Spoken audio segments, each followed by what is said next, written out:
these people had been slaves for 400 years. They had simply been living by Egyptian rules all that time, and they didn't know their own set of rules.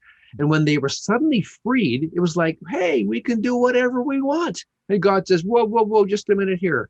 That's a recipe for chaos.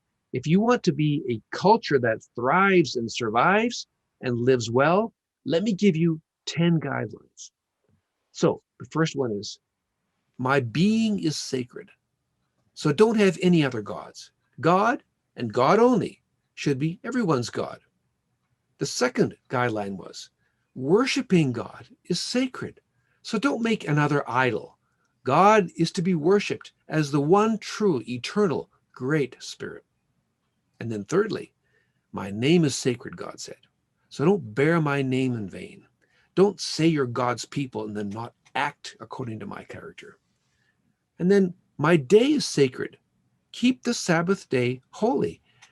In essence, God was saying, you've been slaves for all these years, working 24/7. I'm going to remind you every 7 days, you're not a slave. You can just relax today.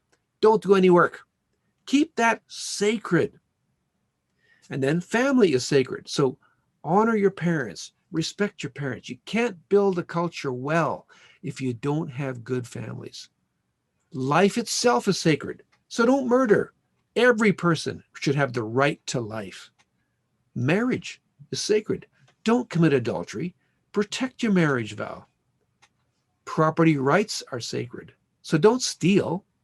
Respect for people includes respect for their property. Truth is sacred.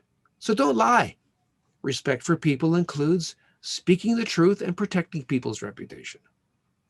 And then lastly, even thoughts are sacred. Don't covet. Don't let your heart want what you shouldn't want. Respect for people begins right in our heart.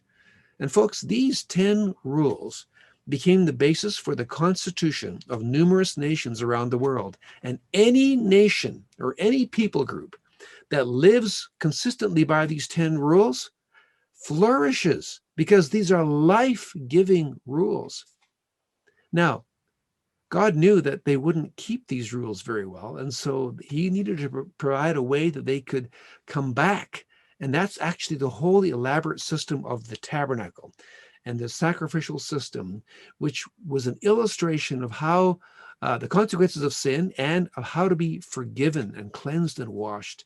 In fact, it was a beautiful picture looking ahead to the future when Jesus Christ would come and provide salvation and redemption and forgiveness of sin through his sacrifice on the cross.